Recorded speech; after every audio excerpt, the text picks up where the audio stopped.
अहमदु नसल्ली अला रसूलिल करीम अम्मा बाद फ़ाऊज़ु बिल्लाहि मिनश शैतानिर रजीम बिस्मिल्लाहिर रहमानिर रहीम रब्बि इश्रह ली सदरी व यस्सिर ली अमरी वहलुल उक़दतम मिन लिसानी यफ़क़हू क़ौली। अस्सलामु अलैकुम रहमतुल्लाहि व बरकातुहू।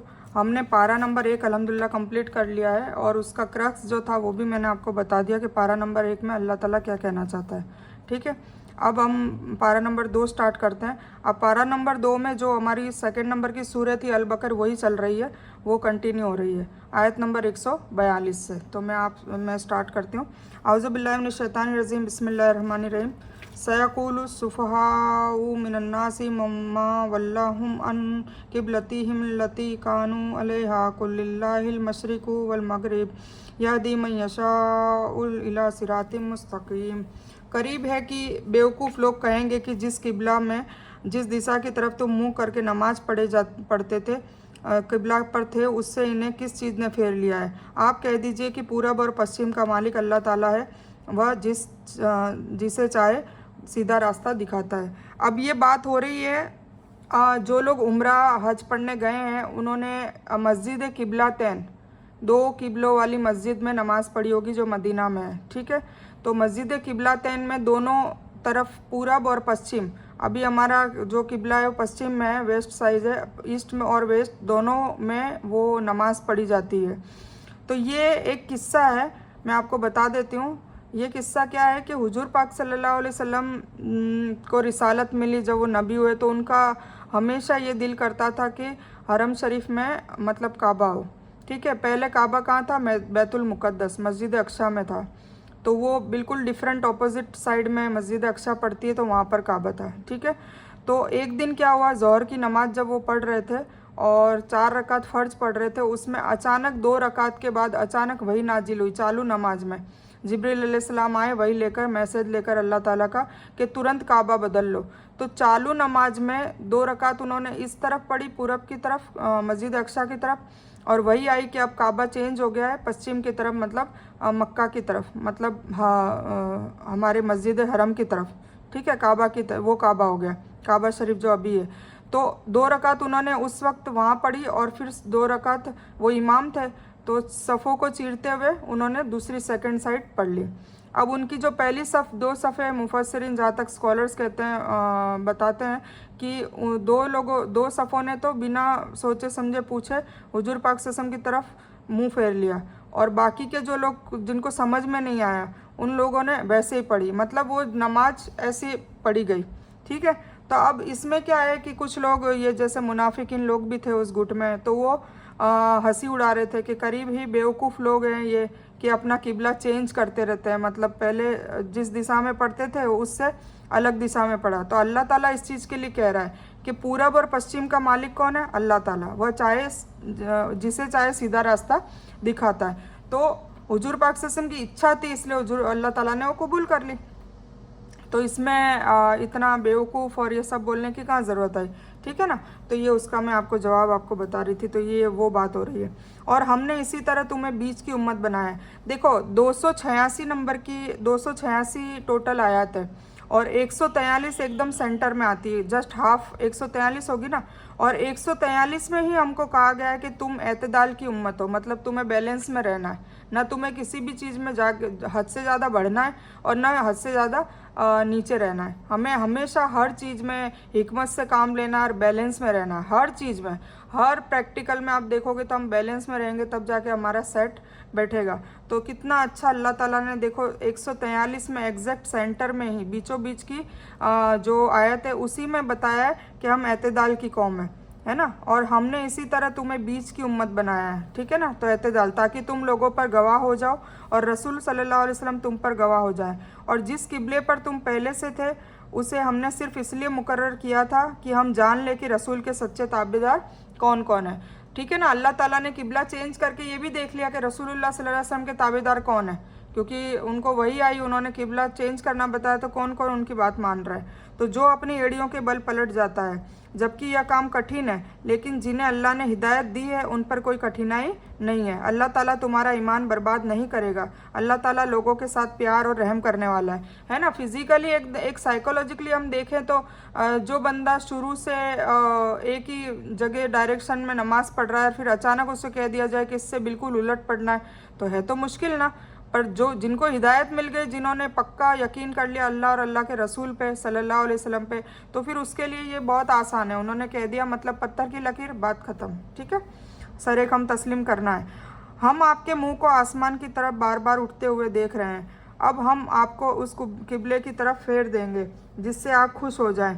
आप अपना मुंह मस्जिद हराम की तरफ फेर लें और आप जहाँ कहीं भी हो आप अपना मुंह उसी की ओर फेरा करें। अहले किताब को इस बात के अल्लाह की तरफ से सच होने का सच्चा इल्म है और अल्लाह ताला उन अमलों से गाफिल नहीं जो ये करते हैं, है ना। मतलब हुजूर पाक सल्लल्लाहु अलैहि वसल्लम का दिल था, तो उन्हीं को कहा जा रहा है कि हम आपके मुंह को आसमान की तरफ बार बार उठते हुए देख रहे हैं, मतलब दुआ करते रहते थे। अब हम आपको उस कुबले की तरफ फेर देंगे ताकि आप खुश हो जाओ, है ना, और आप अपना मुंह मस्जिद हरम मतलब काबा की तरफ कर लो। तो ये वही बात है। यह आयत किबला के बारे में नाजिल हुई थी। वसता का मतलब है बीच की, लेकिन यह बड़ाई और फजीलत के लिए भी इस्तेमाल होता है, इसीलिए इसका मतलब इस्तेमाल हुआ है एतदाल की कौम, मतलब हमें हमेशा बैलेंस में रहना है। और आप अगर अहले किताब को सभी सबूत पेश कर दें फिर भी वे आपके किबले का अनुकरण नहीं करेंगे, है ना। अहले किताब मतलब बनी इसराइल और यहूदियों के बारे में कहा जा रहा है कि अगर आप उनको सबूत भी दे देंगे तो भी वो आपके किबले की तरफ पैरवी नहीं करेंगे, वो मस्जिद अक्सा की तरफ ही करेंगे और ना आप उनके किबले को मानने वाले हैं। तो ये आपस में एक दूसरे के किबले को मानने वाले नहीं हैं। तो अगर आप इसके बावजूद कि आपके पास इल्म आ चुका है फिर भी उनकी इच्छाओं को पूरी करने के लिए पैरवी करने लगे तो बेशक आप भी जालिम हो जाएंगे। ठीक है ना। तो ये बताया जा रहा है जिन्हें हमने किताब दी है वो इससे ऐसा पहचानते हैं जैसे कोई अपने पुत्रों को पहचानता है। उनका एक गुट सच को पहचान कर फिर छुपाता भी है। आपके रब की तरफ से यह पूरा सच है। होशियार, आप शक करने वालों में से न हो जाना। और हर इंसान एक न एक को मुतवज्जह हो रहा है। तुम नेकी की तरफ दौड़ो, जहाँ कहीं भी तुम रहोगे अल्लाह तुम्हें ले आएगा। अल्लाह ताला को हर चीज़ की कुदरत है। और आप जहाँ से निकले अपना मुंह मस्जिद हराम की तरफ कर लिया करें, यही सच है आपके रब की तरफ से, और जो कुछ तुम कर रहे हो उससे अल्लाह अनजान नहीं है। और जिस जगह से आप निकले अपना मुंह मस्जिद हराम की तरफ फेर लें, जहाँ कहीं तुम रहो अपना मुंह उसी की तरफ कर लिया करो ताकि लोगों की कोई हुज्जत तुम पर बाकी ना रह जाए उनके सिवाय जिन्होंने उनमें से जुल्म किए हैं। तुम उनसे मत डरो, मुझसे ही डरो ताकि मैं अपनी नेमतें तुम पर पूरी कर दूं। अब यह चेतावनी पहले गुजर चुकी है। मकसद उम्मत को होशियार करना है कि कुरान और हदीस के इल्म के बावजूद अहले बिदत के पीछे लगना जुल्म और भटकाव है। जालिमों से न डरो, यानी मूर्ति पूजकों की बातों की फिक्र न करो। मैं अपनी नेमत तुम पर पूरी कर दूं और इसलिए भी तुम हिदायत पा सको। जिस तरह हमने तुम्ही में से रसूल सल्लल्लाहु अलैहि वसल्लम को भेजा जो हमारी आयतें तुम्हारे सामने तिलावत करते हैं, तुम्हें पाक करते हैं और तुम्हें किताब और हिकमत और उन बातों का जिनसे तुम लाइल्म थे इल्म दे रहे हैं। इसीलिए तुम मुझे याद करो, मैं भी तुम्हें याद करूँगा और मेरे शुक्रगुजार रहो और नाशुक्री से बचो। ये अल्लाह ताला हमें बता रहा है। ए ईमान वालों, सब्र और नमाज के जरिए मदद चाहो। अल्लाह ताला सब्र करने वालों के साथ है। और अल्लाह ताला की राह में शहीद होने वालों को मुर्दा न कहो, वे जिंदा हैं लेकिन तुम नहीं समझते। और हम किसी न किसी तरह तुम्हारा इम्तिहान ज़रूर कर लेंगे। अब देखो इम्तिहान की बात आई है कुरान में, है ना। लोग घबराते हैं, कोई ना कोई आफत मुसीबत आ जाती है कि ये हम पे क्यों आई, हम पे क्यों आई। अल्लाह ताला ने कुरान में कह दिया है कि हम किसी न किसी तरह तुम्हारा इम्तिहान ज़रूर लेंगे। सबका इम्तिहान होता है। अब कैसे होता है? किसी का दुश्मन के डर से, भूख से, प्यास से, माल व जान से, फलों की कमी से, और उन सब्र करने वालों को खुशखबरी दे दो। और उस पर जो सब्र करेगा, क्योंकि सबके लाइफ में अलग अलग टाइप के इम्तिहान होते हैं, ठीक है। जो मालदार है उसके लिए भी इम्तिहान है, तो जो गरीब है उसके लिए भी इम्तिहान है, जिसके शरीर में कुव्वत ताकत है उसके लिए भी इम्तिहान है, और सब्र करने वाला जो बीमार है उनके लिए भी इम्तिहान है। तो उन्हें जब कभी भी कोई कठिनाई आती है तो कह दिया करते हैं कि हम तो खुद अल्लाह ताला के लिए हैं और हम उसी की तरफ लौटने वाले हैं, है ना। मतलब हमेशा यही सोचना कि भाई हम अल्लाह की तरफ लौटने वाले हैं तो हमें उसका अज़र मिलेगा। जब सुख में हो तब शुक्र करें और जब दुख में हो तब सब्र करें। ये दोनों काम करेंगे तो अल्लाह ताला ज़रूर हमें इनामात से नवाजेगा। तो इंसान की दो ही हालतें होती है, या तो वो सुख सुविधा ऐशो आराम में होता है या फिर वो दुख और मुसीबत में होता है। तो बस हमें क्या करना है, सुख में अल्लाह ताला का शुक्र करने पर जोर दिया गया है और दुख में सब्र और अल्लाह से मदद मांगने पर जोर दिया गया है। शहीदों को मरा हुआ न कहना उनके मान सम्मान के लिए है, यह ज़िंदगी बरज़ख जिसे हमारी अकल समझने में कासिर है। मतलब जो अहले कब्र है, कब्र की जो दुनिया है, बरज़ख की जो दुनिया है, उसको हम समझ नहीं सकते। उसमें कई चीज़ें अल्लाह ताला ने छिपा भी रखी है, गैप पे रखी है। तो यह ज़िंदगी सम्मान के अनुसार नबियों, ईमान वालों, यहाँ तक कि काफिरों को भी हासिल है। शहीद की रूह और कुछ कौल के अनुसार ईमान वालों की रूहें भी एक चिड़िया की शक्ल में जन्नत में चली जाती है और जहाँ चाहती है वहाँ फिरती रहती है और अपना रिस्क लेती ही रहती है। इसीलिए कहा गया है कि शहीदों को मुर्दा ना कहो, वो जिंदा है। ठीक है, यही है जिन पर उनके रब की रहमत और नवाजिश हैं और यही लोग सच्चे रास्ते पर हैं। बेशक सफ़ा पहाड़ और मरवा पहाड़ अल्लाह ताला की निशानियों में से एक है। ये सफ़ा और मरवा किस में आया था? हाजरा बीबी, हजरत हाजरा है अलैहिस्सलाम, उनके किस्से में। इसलिए अल्लाह के घर का हज और उम्रा करने वाले पर इनका तवाफ़ कर लेने में भी कोई हर्ज नहीं है। अपनी खुशी से भलाई करने वालों को अल्लाह सम्मान करता है और उन्हें अच्छी तरह जानने वाला है। जो लोग हमारी उतारी हुई आयतों और निर्देशों को छुपाते हैं, इसके बावजूद कि हम उसे अपनी किताब में लोगों के लिए बयान कर चुके हैं, उन लोगों पर अल्लाह की और सभी धिक्कारने वालों की धिक्कार है ना। मतलब कुछ आयतें बता देना, कुछ आयतें छुपाना, जो यहूदियों ने किया तौरात में और ईसाइयों ने किया इंजिल में। तो इसी तरह हमें भी चेतावनी दी जा रही है कि इस तरीके से न करना, वरना अल्लाह ताला की धिक्कार है। लेकिन वह लोग जो तौबा कर लें, और कुछ लोग ऐसे हैं जो करके तौबा कर चुके हैं, तो उनको अल्लाह ताला और वो सुधार कर लें और बयान करें तो मैं उनकी तौबा को कबूल कर लेता हूँ और मैं तौबा को कबूल करने वाला और रहम करने वाला हूँ। बेशक जो काफिर कुफ्र की हालत में मर जाएं, उन पर अल्लाह की और फरिश्तों की ओर से सभी लोगों की लानत है, जिसमें वह हमेशा रहेंगे। न उनसे अजाब हल्का किया जाएगा और न उन्हें ढील दी जाएगी। तो अल्लाह ताला हमें भी इन चीज़ों से बचाए, आमीन सुम्मा आमीन। जिसका मतलब यह निशानी है कि मेरे हज के काम जैसे अराफात में रुकना, सही करना, सफ़ा मरवा पहाड़ों के बीच मुकर्रर रास्ते का चक्कर लगाना, कंकरियाँ मारना, कुर्बानी देना, यह सबसे मुराद है जो अल्लाह ताला ने मुकर्रर किया है। अल्लाह ताला ने जो बातें अपनी किताब में उतारी है, उन्हें छिपाना इतना बड़ा गुनाह है कि अल्लाह की लानतों के सिवा दूसरे लानतें करने वालों के जरिए भी लानत की जाती है। यह हदीस में आता है। और तुम सबका माबूद एक अल्लाह ही है, उसके सिवा कोई सच्चा माबूद नहीं, वह बहुत मेहरबान निहायत रहम करने वाला है। बेशक आकाश और धरती का बनाना, रात दिन का फेरबदल, नावों का लोगों को फ़ायदा देने वाली चीज़ों को लेकर समुद्र में चलना, आकाश से बारिश उतारकर मुर्दा धरती को जिंदा कर देना, इसमें हर तरह के जीव को फैला देना, हवा की दिशा परिवर्तन करते रहना, हवा फेरबदल करते रहना, बादल है जो आकाश व धरती के बीच मुख्तसर है, मुसक्खर कर दिए हैं, इसमें अक्लमंदों के लिए अल्लाह की कुदरत की निशानियां हैं। तो हमें इन निशानियों को, जो कुदरत में जो चीज़ें रखी है, उन निशानियों को भी देखकर अल्लाह ताला का शुक्रिया अदा करना चाहिए और उसमें गौर फिक्र करना चाहिए। और कुछ लोग ऐसे भी हैं जो अल्लाह के साझीदार दूसरों को ठहराकर उनसे ऐसा प्रेम रखते हैं जैसा प्रेम अल्लाह से होना चाहिए, है ना, गैरुल्लाह से के लिए कहा जा रहा है। और ईमान वाले अल्लाह से प्रेम में सख्त होते हैं। काश की मूर्ति पूजक भी जानते, जबकि अल्लाह के अजाबों को देखकर जान लेंगे कि सभी ताकत अल्लाह ही को है और अल्लाह सख्त अजाब देने वाला है। तो वो कभी भी मूर्ति पूजा न करते। पता होता तो कभी मूर्ति पूजा न करते। इसीलिए हमारा फर्ज बनता है कि हम उनको बताएं कि भाई मूर्ति पूजा करने में कितना गुनाह है और हमारे अल्लाह को पहचाने। और अल्लाह को क्योंकि अल्लाह सबके लिए है ना, अल्लाह, क्योंकि उनको इल्म नहीं है, वो गाफिल है। तो हमें उनको बताना है कि अल्लाह का तारुफ कराना है, अल्लाह की किताब का तारुफ कराना है, अल्लाह के रसूल सल्लल्लाहु अलैहि वसल्लम का तारुफ कराना है।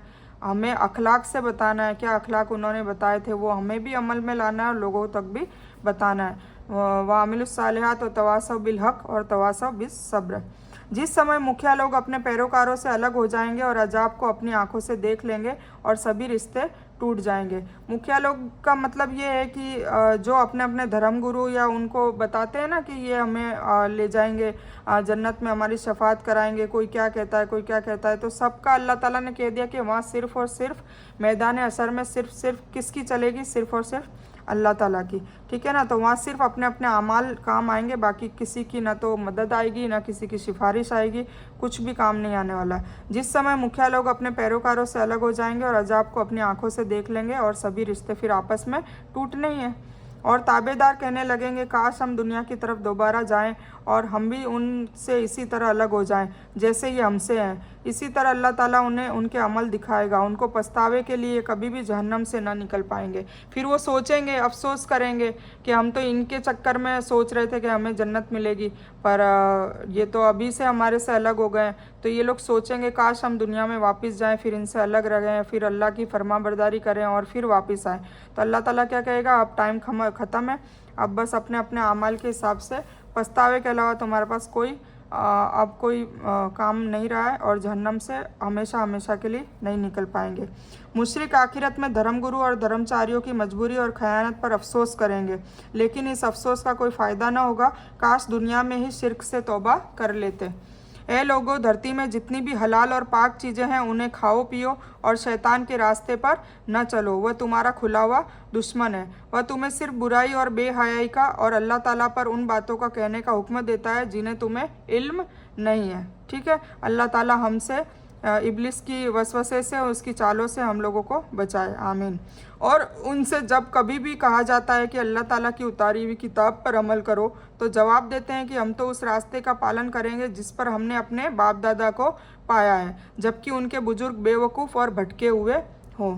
है ना, मतलब मूर्ति पूजा करते थे बाप दादा, तो वो शिर्क को छोड़ना नहीं चाहते कि नहीं हम तो किताब पर नाउज़ुबिल्लाह नहीं करेंगे अमल और हम तो हमारे बाप दादा हो। तो वो बाप दादाओं के चक्कर में वो लोग भी शिर्क करते रहे और भटके हुए रहे।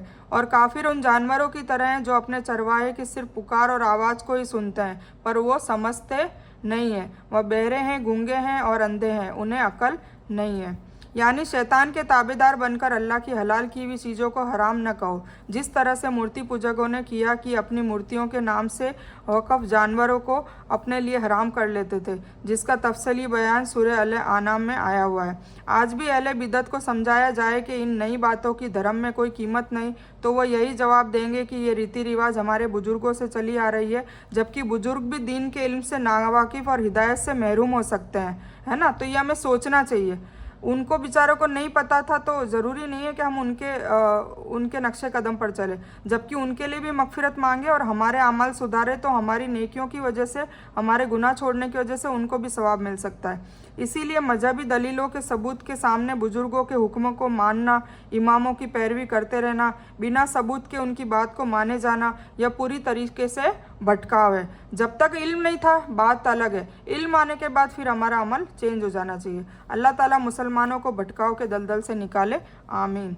इन काफिरों की मिसाल ये है कि जिन्होंने अपने बुजुर्गों की पैरवी में अपनी अकल और इल्म को छोड़ दिया है, उस जानवरों की तरह जिन्होंने चरवाहा बुलाता और पुकारता है तो वो जानवर आवाज़ तो सुनते हैं, लेकिन यह नहीं समझते कि उन्हें क्यों बुलाया जा रहा है, उन्हें क्यों पुकारा जा रहा है। इसी तरह यह ताबेदार भी बहरे हैं, सच की आवाज़ नहीं सुनते, गूंगे हैं, सच बात मुंह से नहीं निकालते, अंधे भी हैं, सच देख नहीं सकते, और अकल से खाली हैं कि सच की दावत और तौहीद और सुन्नत की दावत को समझने के लायक नहीं है। यह दुआ से करीब की आवाज़ और निदा से दूर की आवाज़ मुराद है। ठीक है ना, तो काफिरों को क्या कहा गया है, जानवर कहा गया है। वैसे जानवर जो अपने चरवाहे की आवाज़ और पुकार को सुनते हैं पर उसकी दावत देने, उसको क्यों पुकार रहे हैं वो नहीं समझते। ठीक है, मतलब दावत को नहीं समझते, तौहीद को नहीं समझते। ए ईमान वालों, जो चीज़ हमने तुम्हें अता की है उन्हें खाओ पियो और अल्लाह ताला के शुक्रगुजार रहो, और अगर तुम सिर्फ उसी की इबादत करते रहो। तुम मुर्दा और खून बहा हुआ सूअर का गोश्त और वह हर चीज़ जिस पर अल्लाह के नाम के सिवाय दूसरों के नाम पुकारे जाते हैं वो हराम है। देखिए, अल्लाह ताला के अलावा किसी के भी नाम का अगर कोई गोश्त है, कोई न्याज है, सिरनी है, वो सब हराम है। लेकिन जो मजबूर हो जाए और वह सीमा उल्लंघन करने वाला और जालिम ना हो, उसको उनके खाने में कोई गुनाह नहीं। अल्लाह ताला बख्शने वाला और रहम करने वाला है। अब ये मजबूर कब की बात है? जैसे कई बार ऐसे ओकेशन आ जाते हैं, कई बार ऐसा होता है कि भाई भूखे मर रहे हैं। कई बातें मैं इसको तफसील से बाद में बताऊंगी कि ये क्या चीज़ है ना, तब जाके वो हलाल होती, वरना हराम है। और हमारी नीयत में भी ऐसा हो कि हम मजबूरी से खा रहे हैं और अभी है ना, मतलब हमें सब पता है और अल्लाह से तौबा करते हुए बख्श तो अल्लाह ताला रहम करने वाला है। बेशक जो लोग अल्लाह ताला की उतारी हुई किताब छिपाते हैं और उसे थोड़ी थोड़ी कीमत पर बेचते हैं। थोड़ी थोड़ी कीमत पर बेचने का क्या मतलब है? जैसे कुछ लोग इसी में से लेके इलाज भी करवाते हैं और कुछ गलत गलत काम करते हैं और सहूलियत के हिसाब की आयतें तो बता देते हैं और जहाँ सहूलियत नहीं होती वहाँ पर वो छिपा देते हैं। तो इसके लिए अल्लाह ताला ने कहा है, यकीन करो वे अपने पेटों में आग भर रहे हैं। क़यामत के दिन अल्लाह ताला उनसे बात भी नहीं करेगा, न उन्हें पाक करेगा और उनके लिए सख्त बड़ा अजाब है। यही वह लोग हैं जिन्होंने गुमराही को हिदायत के बदले और अजाब को मगफिरत के बदले खरीद लिया है। यह लोग आग का अजाब कितना सहन करने वाले हैं, है ना। तो उनको नाउज़ुबिल्लाह हमें सबको बचने की ज़रूरत है कि ये ऐसे काम करने वालों के पास भी नहीं जाना चाहिए। इन अजाबों की वजह यही है कि अल्लाह ताला ने सच्ची किताब उतारी और इस किताब में इख्तिलाफ रखने वाले ज़रूर दूर के खिलाफ में हैं। इसमें ईमान वालों को उन सभी चीज़ों के खाने का हुक्म है जिन्हें अल्लाह ने हलाल की है और उस पर अल्लाह का शुक्रगुजार होने की बात कही गई है। उससे तो एक बात यह मालूम हुई कि अल्लाह की हलाल की हुई चीज़ की पाक और पाकीज़ा है, हराम की हुई चीज़ पाक नहीं, चाहे वो मन को कितनी ही पसंद क्यों ना हो। जैसे पश्चिमी देशों को सूअर का गोश्त बहुत ज़्यादा पसंद है पर हमारे लिए हराम है, चाहे हमें बिल्कुल नहीं खाना। अगर अल्लाह ने मना कर दिया तो फिर उससे बीमारियां भी होती है। सब कुछ जो बोली है ना, तो वो आजमा के देखना, उससे फिर बहुत चीज़ें होती है। हराम करदा चीज़ें हो या खाने की चीज़ें हो या कोई उसूल हो, कोई भी काम हो, तो वो आगे जाके दुनिया में भी परेशान करते हैं और आखिरत में तो उसका अजाब होना ही होना है। ठीक है, सारी अच्छाई पूरब और पश्चिम की तरफ मुंह करने में ही नहीं बल्कि हकीकत में अच्छा वह इंसान है जो अल्लाह ताला पर, क़यामत के दिन पर, फरिश्तों पर, अल्लाह की किताब पर, नबियों पर ईमान रखने वाला हो, जो माल से प्रेम करने पर भी रिश्तेदारों को, यतीमों को, गरीबों को, मुसाफिर को और भिखारियों को देता हो, कैदियों को आज़ाद करे, नमाज की पाबंदी और ज़कात को अदा करता हो, जब वादा करे तो उसको पूरा करे, माल की कमी, दुख दर्द और लड़ाई के समय सब्र करे। यही सच्चे लोग हैं और यही परहेजगार लोग हैं, बुराई से बचने वाले लोग हैं, है ना। सारी सच्चाई। अल्लाह क्या कह रहा है कि सिर्फ इबादत थी, मतलब पूरब या पश्चिम में मुंह करने, मतलब किबला की तरफ खड़े हो गए, नमाज पढ़ रहे हैं, और खाली उसमें नहीं है, अखलाक भी हमें अच्छे करने होंगे। ये सब अखलाकों में आता है कि भाई हमारे पास अगर माल है तो उससे ज़्यादा प्रेम नहीं करना है, बचा बचा के नहीं रखना है, उसको अलमारियों में भर भर के गिनते रहना, ऐसा नहीं। रिश्तेदारों को, यतीमों को, गरीबों को, मुसाफिरों को, भिखारियों को जैसा जैसा अपनी गुंजाइश है उसके हिसाब से मदद करें, कैदियों को आज़ाद करवाएं, नमाजी की पाबंदी भी करें, ज़कात को भी अदा करते रहें, जब वादा करें तो फिर उसको पूरा करें। माल की अगर कमी कभी आ जाती है या कभी बिजनेस में घाटा होता है या कोई जान चली जाती है, माल चला जाता है, दुख दर्द कोई आ जाता है, कोई लड़ाई होती है, तो उस समय सब्र की ताकीद करिए। मतलब अगर हमारे पास नेमतें हैं तो शुक्र करें, और अगर कोई मुश्किल है या कोई किसी परेशानी में हम गिरफ्तार हो गए तो फिर हमें सब्र करना है और फिर अल्लाह ताला से दुआ करनी है। तो यही सच्चे लोग हैं जो ये सब कुछ करते हैं, जो फरिश्तों पे, किताब पे, नबियों पे, सब पे ईमान भी रखते हैं। ठीक है ईमान, और जो ईमान रखेगा वही ये सारी चीज़ें करेगा। है ईमान वालों, तुम पर कत्ल किए गए इंसान का बदला लेना फ़र्ज किया गया है। आज़ाद आज़ाद के बदले, गुलाम गुलाम के बदले, नारी नारी के बदले। हाँ, अगर जिस किसी ने उसके भाई की तरफ से माफ़ कर दिया जाए उसे भलाई का सम्मान करना चाहिए और आसानी के साथ देयत माल जो कत्ल के बदले लिया जाए फिदिया अदा करना चाहिए। तुम्हारे रब की तरफ से ये छूट और रहमत है। उसके बाद भी जो उल्लंघन करे उसे बहुत अजाब का सामना करना पड़ेगा। मतलब ये कानून कायदे बताए हैं, सूरह अल बकर में काफ़ी कायदे कानून बताए जाते हैं। तो इसमें बताया कि अगर तुम पर कत्ल किया गया हो तो उसमें इंसान के बदले लेना वो फ़र्ज किया गया है। ठीक है, आज़ाद के बदले आज़ाद, गुलाम के बदले गुलाम, नारी के बदले नारी, है ना। और अगर तुम माफ़ कर देते हो मतलब वो कसा सांप लेना माफ़ कर दे तो उससे बड़ा तो कोई अजर ही नहीं है, पर ले लो तो भी तुम पे कोई गुनाह नहीं है, ये अल्लाह ताला कह रहा है। माफ़ी की दो हालतें हैं, एक तो बिना कोई माल बदले में लिए यानी देयत लिए बिना ही सिर्फ अल्लाह की खुशी का हकदार बनने के लिए माफ़ करना। एक तो इसलिए माफ़ कर दिया, कत्ल के बदले कुछ लिया नहीं, तो एक माफ़ी क्या है कि सिर्फ अल्लाह की रज़ा के लिए माफ़ कर दिया कि चलो हमको तुम्हारे से कुछ नहीं चाहिए। सामने वाली पार्टी ने अगर हमारे किसी बंदे का कत्ल किया है तो वो माफ़ कर देता है कि हमको कुछ नहीं चाहिए।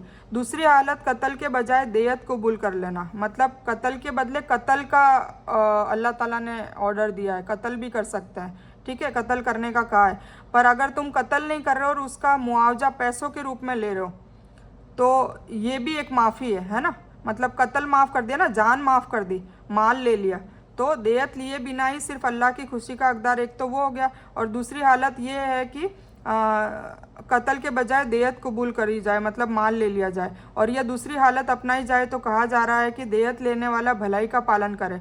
अब देयत लेने वाला भलाई से यूँ नहीं कि करोड़ों खरबों खरबों कर रहा है मांगे ताकि सामने वाले की गुंजाइश ही नहीं हो देने की और वो भी कर्जे में आ जाए। तो कातिल से कहा जा रहा है कि बिना किसी कष्ट दिए अच्छी तरह से देयत को अदा करे। कातिल को तो ये हुक्म दिया जा रहा है कि जो भी देयत है, मतलब जो भी पैसा है वो अच्छी तरह से दे और बिना किसी कष्ट दिए और फटाफट। और कत्ल हुए इंसान के नज़दीकी रिश्तेदारों से कहा जा रहा है कि उस पर मेहरबानी भी करी जाए, उसके बदले में शुक्रिया ही के साथ दे, ठीक है। यह छूट और मेहरबानी यानी बदला, माफ़ी, देयत, तीनों हालतें अल्लाह ताला की तरफ से तुम पर हुई है। नहीं तो इससे पहले तौरात वालों के लिए बदला या माफ़ी थी लेकिन देयत नहीं थी, और इंजिल वालों में केवल माफ़ी थी, बदला था न देयत, है ना। तो ये कुरान में ये तीनों कानून लागू कर दिए। देयत वो माल है जो मकतूल के वारिसिन कातिल से कत्ल के बदले में सजाए मौत माफ़ करने के लिए मांगते हैं, ठीक है ना। देयत का मतलब ये वो पैसा है जो मकतूल से, मतलब जो कातिल के वारिस है, वो कातिल से कत्ल के बदले माल मांगते हैं, उसको देयत कहते हैं। और कबूल करने या ले लेने के बाद भी उसका कत्ल कर दे तो यह बहुत बड़ा जुल्म और ज्यादती है। मतलब ऐसा ना हो कि कातिल से तुम देयत ले लो और फिर उसके बाद पैसा वैसा ले लिया और उसके बाद फिर कातिल को फिर वापस मार दो, है ना, तो ये बहुत बड़ा जुल्म होगा। अक्लमंदो किसास, मतलब ये देयत जो है प्रति हत्या और हत्याकांड में तुम्हारे लिए ज़िंदगी है, इस वजह से तुम कत्ल करने से रुकोगे। तुम पर ये क्यों मतलब दंड दिया है, ये इसीलिए दिया है ताकि कत्ल से ज़्यादा लोग करने से बचे, ठीक है ना। तुम पर फर्ज कर दिया गया है कि जब तुम में से कोई मरने लगे और माल छोड़ जाता है तो अपने माँ बाप और रिश्तेदारों के लिए अच्छाई के साथ वसीयत कर जाए। परहेजगारों पर यह फ़र्ज वाजे है ना। देखो अब ये भी बताया है, ये तो था कत्ल की बात, अब ये दूसरा कानून, इसमें बहुत सारे कानून बताए जा रहे हैं ना। अब इसमें क्या फ़र्ज किया है कि कोई जैसे माँ बाप पे ये बहुत बड़ा फ़र्ज होता है, अधिकतर लोगों को पता नहीं होता है, मर जाते हैं, फिर उसके बाद वसीयत नहीं होती, फिर उनके बच्चे आपस में लड़ते हैं, है ना, लड़ते हैं झगड़ते हैं। तो ये सब लड़ाइयों को बंद करने के लिए अल्लाह ताला ने तो कुरान में पहले ही कानून दे दिया, पर ये कानून पता नहीं होता क्योंकि कुरान सब ने पढ़ा नहीं होता है। तो ये कुरान में देखो बताया जा रहा है कि माँ बाप के लिए फ़र्ज है कि वो फिर अपनी वसीयत पहले से बना के चले जाए, बल्कि वसीयत बनाने से भी बेटर है कि वो जायदाद को तकसीम कर जाए, तो बाद में कोई लड़ाई झगड़ा हो ही नहीं। उनकी हयाती में जो भी उनके पास है वो तकसीम कर जाए, पहले से लिख ले कि ये भाई मेरे मरने के बाद ये या तो दे दे, और नहीं देने का ऐसा लग रहा है कि भाई उससे फसाद और पैदा होगा तो भाई लिख के चले जाए, उसमें भी कोई हर्ज नहीं है, ठीक है। तो ये माँ बाप पे फ़र्ज कर दिया गया है, परहेजगारों पर यह फ़र्ज है ना, अगर मानो तो ये फ़र्ज है। अब जो इंसान उसे सुनने के बाद भी बदल दे, अब जैसे कभी ऐसा होता है वसीयत भी बदल सकते हैं, तो उसका गुनाह बदलने वाले पर भी होगा। बेशक अल्लाह ताला सुनने वाला और जानने वाला है। हाँ, जो वसीयत करने वाले के पक्षपात और गुनाह से डरे और अगर वह उनमें आपस में सुधार करा दे तो उस पर गुनाह नहीं, अल्लाह ताला माफ़ करने वाला मेहरबान है। मतलब अगर वसीयत ही ऐसी करी है पक्षपात वाली, मतलब एक बच्चे को कम दिया एक बच्चे को ज़्यादा दिया, तो वो बैलेंस करने के लिए अल्लाह ताला के हुक्म के हिसाब से जैसा बताया गया है कैसे बांटी जानी चाहिए, तो वो बताया गया है, वो भी कुरान में आया है, ठीक है ना। लड़के का एक हिस्सा, लड़कियों के आधा हिस्सा, मतलब 2 हिस्से लड़के के तो 1 हिस्सा लड़की का, और सबका अलग अलग बताया है। तो उस हिसाब से अगर वो वसीयत को इस हिसाब से चेंज करे अल्लाह के हिसाब से तो फिर डरने की ज़रूरत नहीं है, सुधार करने के मकसद से। ए ईमान वालों, तुम पर रोजे रमज़ान के महीने में रखे जाते हैं और फ़र्ज किए गए हैं, जिस तरह से तुमसे पहले लोगों पर भी फ़र्ज किए गए थे, ताकि तुम तकवा का रास्ता अपनाओ। तकवा मतलब अल्लाह से डर का रास्ता अपनाओ, मतलब तुम फ़र्ज़ इबादतें करो। जब कातिल को यह डर होगा कि कत्ल के बदले में उसे भी मार डाला जाएगा तो वह किसी को भी कत्ल करने की हिम्मत नहीं करेगा, इसीलिए ये कानून रखा है। और जिस समाज में कत्ल के बदले में यह कानून लागू हो जाता है वहाँ यह डर समाज को कत्ल और खून बहाने से महफूज रखता है, जिससे समाज में बहुत सुख शांति अमन व अमान रहता है। इसका मुशाहिदा सऊदी अरब के समाज में किया जा सकता है। सऊदी अरब में यही है कि भाई कत्ल के बदले कत्ल, ताकि ये बहुत कम जुर्म लोग करते हैं। जहाँ इस्लामी कानून के पालन की वजह से अल्लाह की नेमत से सुख शांति का माहौल है। वसीयत करने का यह हुक्म विरासत की आयत उतरने से पहले दिया गया था, अब यह मनसूख है। रोजे का मतलब यह है कि जब सूरज निकलने से पहले रात के अंधेरे के बाद जो सफ़ेद रोशनी माहौल में होती है उस वक्त से लेकर सूरज के डूबने तक खाना पीना, बीवी से हमबिस्तरी करने से अल्लाह की खुशी हासिल करने के लिए रुके रहना, यह इबादत नफ्स की पाकी है और सफाई के लिए बहुत ज़रूरी है। इसीलिए इसे तुमसे पहले की उम्मतों पर भी फ़र्ज किया गया था, है ना। जो मतलब रोज़े में क्या क्या चीज़ों से रुकना चाहिए, बचना चाहिए, वो सब चीज़ों की बात हो रही है। गिनती में ही कुछ ही दिन है, लेकिन अगर तुम में से जो इंसान बीमार हो या सफ़र में हो तो वह दूसरे दिनों में गिनती पूरी कर ले, और जो इसकी कुदरत रखता हो फिदिये में एक गरीब को खाना दे। फिर जो इंसान भलाई में बढ़ जाए वह उसी के लिए बेहतर है, लेकिन तुम्हारे हक़ में बेहतर अमल रोज़े रखना ही है, अगर तुम जानते हो, है ना। मतलब अल्लाह ने रोज़े फ़र्ज़ कर दिए हैं, फिर ये भी बताया कि गिनती के कुछ दिन ही है, मतलब पूरे साल भर में 30 रोज़े ही हैं। लेकिन अगर तुम में से ये भी नहीं रख सके, मतलब कोई इंसान बीमार हो या कोई सफ़र में हो तो नहीं रख पा रहा है, तो वह दूसरे दिनों में गिनती पूरी कर दे ना। अल्लाह कितना रहमान है, मतलब पूरे एक महीने के बाद पूरे जो भी सिर्फ ईद और बकरा ईद और बकरा ईद के 3 दिन, मतलब टोटल 365 में से 5 दिन रोज़े रखना हराम है। बाकी कोई भी दिनों में आप ये रोज़े पूरे कर सकते हो। अगर आपने रमज़ान में 330 रोज़े नहीं रखे हैं, माहवारी की वजह से नहीं रख पाए या कोई बीमारी की वजह से नहीं रख पाए या सफ़र में थे इसलिए नहीं रख पाए, तो आप ये रोज़े बाद में पूरे कर सकते हैं। तो अल्लाह ताला ये बता रहा है कि जो इंसान बीमार हो, सफ़र में हो, वह दूसरे दिनों में गिनती पूरी कर ले, और जो इसकी कुदरत रखता हो कि फिदिये में एक गरीब को खाना, मतलब एक रोज़ा का कफ़ारा एक गरीब को खाना खिलाना है, तो वो भी कर सकता है। और फिर ये बताया कि फिर जो इंसान भलाई में बढ़ जाए, मतलब वो एक की जगह 2 लोगों को खाना खिला रहा है, 3 लोगों को खाना खिला रहा है, एक रोज़े के बदले 5 लोगों को खिला रहा है, तो उससे बेहतर है, वो अच्छी चीज़ है ना। मतलब फ़र्ज़ तो सिर्फ एक ही को खाना खिलाना है, पर अगर वो ज़्यादा खिलाता है तो उसके लिए भलाई है, ठीक है। तो इंसान भलाई में बढ़ जाए वह उसी के लिए बेहतर है। लेकिन तुम्हारे हक़ में बेहतर क्या है? रोज़े रखना, मतलब खाना खिला सकते हो अगर मजबूर हो, नहीं रख पा रहे हो, पर अगर तुम रोज़े रख सकते हो तो सबसे बेटर क्या है कि रोज़े के बदले रोज़ा ही रखा जाए। रमज़ान का महीना वह है जिसमें कुरान उतारा गया, जो लोगों के लिए हिदायत है, और जो हिदायत और हक व बातिल के दरमियान फैसला कुन किताब है। जो तुम में से जो भी इस महीने को पाए उसे रोज़ा रखना चाहिए। हाँ, जो रोगी हो, सफ़र में हो, तो उसे दूसरे दिन में यह गिनती पूरी करनी चाहिए। अल्लाह ताला की मर्जी तुम्हारे साथ आसानी की है, सख्ती की नहीं है। वह चाहता है कि तुम गिनती पूरी कर लो और अल्लाह ताला की अता की गई हिदायत के अनुसार उसकी बड़ाई बयान करो और उसके शुक्रगुजार रहो। और जब मेरे बंदे मेरे बारे में आपसे सवाल करें तो कह दें कि मैं बहुत ही करीब हूँ, है ना, मैं बहुत ही करीब हूँ। हर पुकारने वाले की पुकार को जब कभी भी वह मुझे पुकारे मैं कबूल भी करता हूँ। और इसीलिए लोगों को भी चाहिए कि वो मेरी बात माने और मुझ पर ईमान रखे, यही उनकी भलाई का कारण है, ठीक है ना। अल्लाह ताला क्या कह रहा है कि कोई भी सवाल करे, हुजूर पाक सल्लल्लाहु अलैहि वसल्लम को बताया जा रहा है कि ए नबी कह दो, कोई बंदा अगर पूछे मेरे बारे में, सवाल करे, तो कह दो कि मैं उनकी मतलब हयात से भी करीब हूँ, मैं इतना करीब हूँ, तो फिर मैं क्यों नहीं सुनूंगा। मैं हर पुकारने वाले की पुकार को सुनता हूँ जब भी वो मुझे पुकारता है, ठीक है। दुआ के लिए कहा जा रहा है। रमज़ान में कुरान उतरने का मतलब यह नहीं कि पूरा कुरान किसी एक रमज़ान में उतरा, बल्कि यह है कि रमज़ान की शब कद्र वाली रात में लोहे महफूज की वह किताब जिसमें शुरू से आखिर तक सभी कुछ लिखा हुआ है, वो दुनिया से आसमान में उतार दिया गया था और वहाँ बैतुल इज्जत वाले घर में रख दिया गया। वहाँ से हालात के एतबार से लगभग 23 साल तक फिर धीरे धीरे उतरता रहा। इब्ने कसीर इसीलिए यह कहना कि कुरान रमज़ान में या लैलतुल कद्र या लैलतुल मुबारक में उतरा है, यह सभी सच है। अब रोजे के कुछ कानून कायदे बताए जा रहे हैं। रोजे की रातों में अपनी बीवियों से मिलने की तुम्हें इजाज़त है।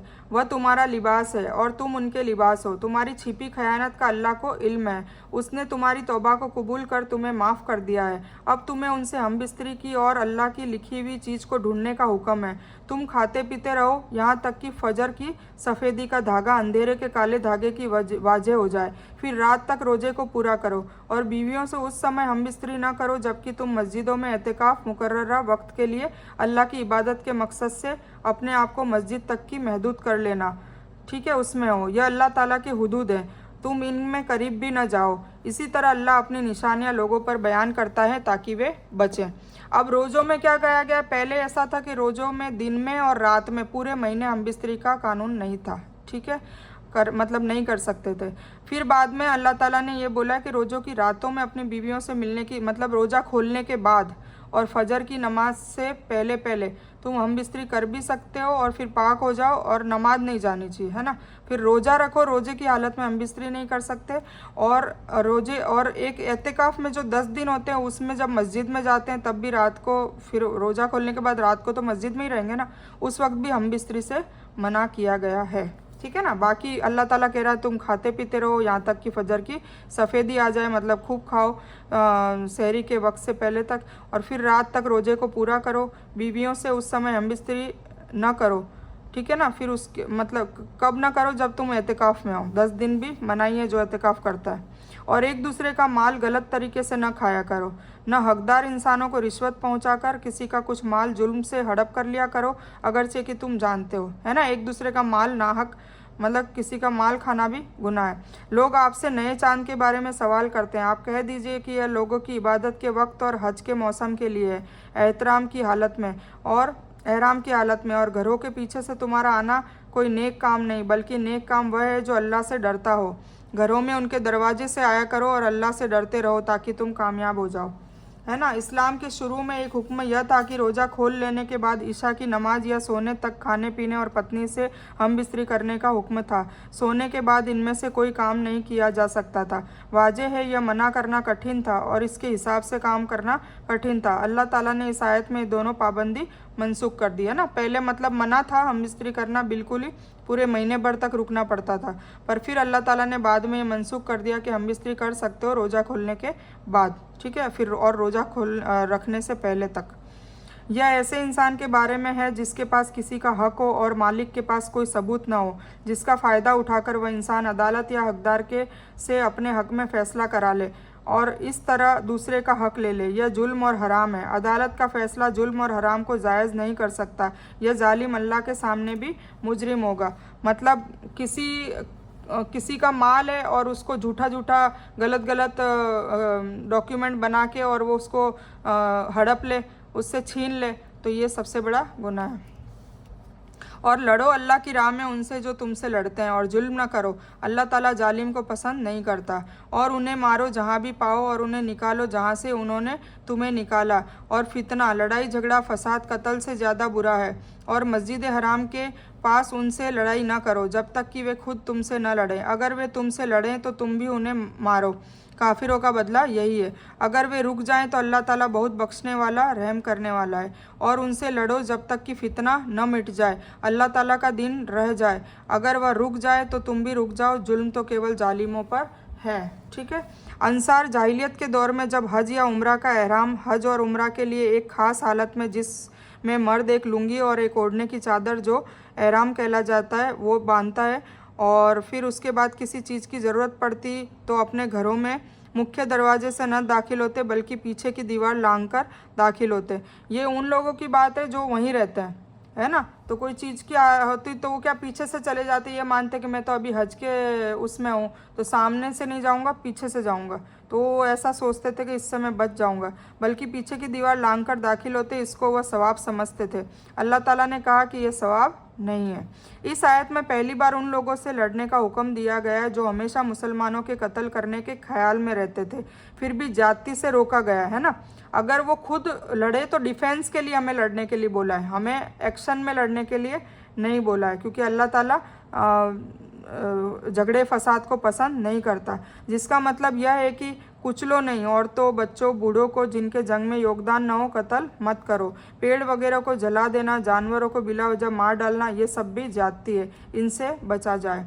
मजहब इस्लाम के शुरुआती दौर में मक्का शहर में चूंकि मुसलमान कमज़ोर और बिखरे हुए थे, इसीलिए काफिरों से लड़ना मना था। जब मुसलमान मक्का शहर से हिजरत करके मदीने आए तो मुसलमान की सारी ताकत जमा हो गई। फिर उनको जिहाद करने का हुक्म अता किया गया। शुरू में आप केवल उन्हीं से लड़ते जो मुसलमानों से लड़ते, लेकिन इसके बाद इसको और बढ़ाया गया और मुसलमानों ने ज़रूरत के एतबार से काफिरों के इलाके में भी जाकर जिहाद किया। हरम के हुदूद में लड़ना मना है, लेकिन अगर काफिर इसकी रियायत न करे, तुमसे लड़े, तो तुम डिफेंस में मतलब अपने बचाव में तुम भी लड़ सकते हो। हम यहीं तक लेते हैं 113 नंबर आयत तक।